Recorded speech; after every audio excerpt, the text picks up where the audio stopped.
tomto videu chcem znázorniť a ukázať ďalšie dýchové cvičenie, ktoré sa volá Bhramari alebo bzučiaca včela. Je to veľmi dobré dýchové cvičenie, ktoré 70% tohto cvičenia je už meditácia. Toto dýchové cvičenie je pre nás upokojujúce a dokáže z tela odbúrať nahromadený hnev, agresiu.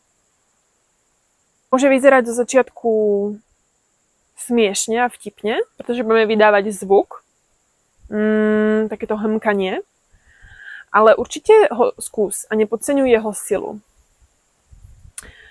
Časom, keď ho budeš viac a viac praktikovať, tak pocítiš tieto benefity tohto cvičenia.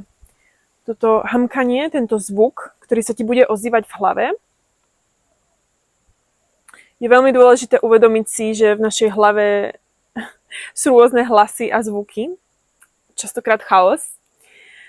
A potom, keď prestaneme s týmto dýchovým cvičením, tak sa ponoríme do úplného ticha. A je zase skvelé si uvedomiť, že máme túto silu a túto schopnosť byť aj nie iba v hluku našej hlavy, ale dostať sa aj do ticha. Čiže najprv sa iba pozri, ako to vyzerá. Zapchám si uši palcami a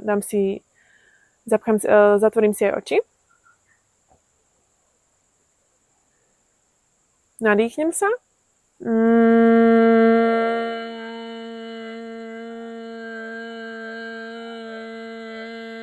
A vydávam tento zvuk.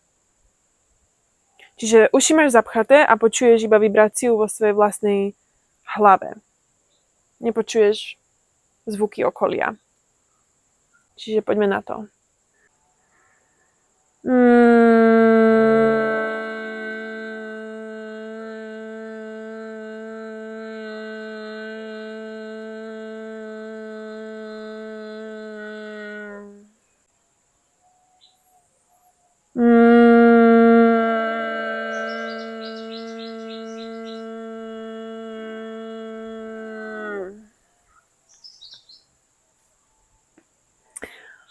A uvoľníš ruky